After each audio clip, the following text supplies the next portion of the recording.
my name is Heather Gussman. I'm here today to talk about my dog, Winchester. This is Winchester McGillicuddy. He was a German short-haired pointer, which is a hunting breed of dogs, and they are also a breed of dogs which get their tails cropped.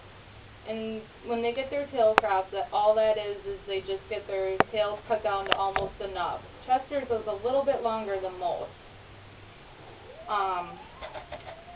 We got Chester a couple of months after we moved into our new house in Whitewater. He was only a few months old.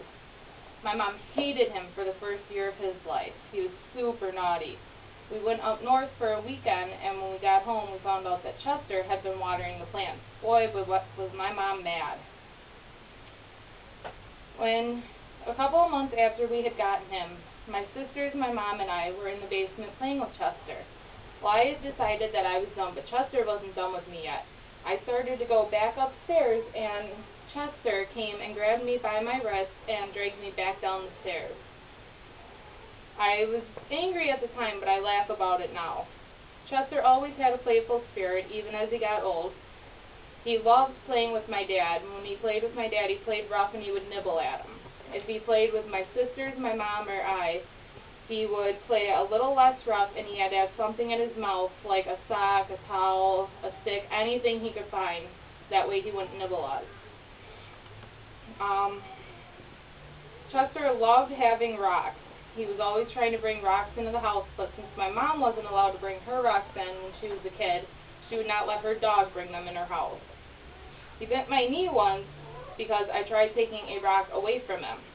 He was a very protective dog, especially of his immediate family. My mom had always said that if a burglar came, Chester would hold the door wide open for the burglar until he tried touching one of us. Chester was a very good hunting dog. The first time my dad ever took him out hunting, he knew exactly what to do. My dad did not have to train him at all. There was one time we lived in the country, and Chester had disappeared. We couldn't find him anywhere, so we decided to go look across the street in the woods. Well, come to find out, Chester had been with a couple of other guys helping them squirrel hunt. So my dad called him a traitor. Chester always knew when it was time to go hunting. As soon as my dad would bring Chester's cowbell he wore while hunting, or my dad put on his orange jacket, Chester was at the door bouncing up and down, ready to go. His girlfriend Bailey was really the watchdog, and she was gun shy. Him and Bailey had 2 litters of puppies, both mine and my sister's fault. The first time, my parents had told us to keep an eye on them because Bailey was in heat and Chester was not fixed. Well, of course, my sisters and I did not listen like usual, and they ended up hooking together. The first litter was 9 puppies. The next year, my sisters and I again were supposed to be watching them. We didn't, so we ended up with 8 more puppies. That's when my parents decided that it was time to get Chester fixed. After Chester was fixed, he had to wear a cone on his head. It was so funny trying to watch him move around. He would turn around and run right into the wall.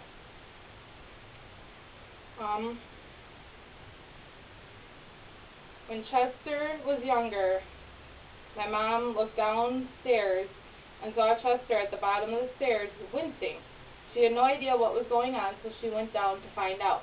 Turns out my youngest sister was sitting on his back, hitting his head with a hammer, trying to push the lump down that dogs have in their heads. Chester was just sitting there and letting her do it, and who knows for how long it was going on. Us girls could do anything to Chester. We could paint his nails.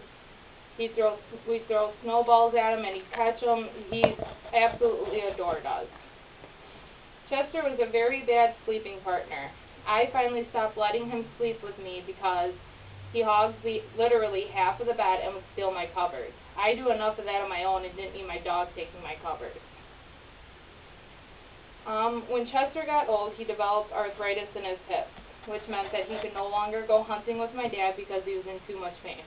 This made Chester very depressed. When my dad would leave to go hunting, Chester would mope around the house until my dad came home. I picked Chester to talk about because even though I'm not a big dog person, I absolutely adored him, and he was my favorite pet we've ever had. The end.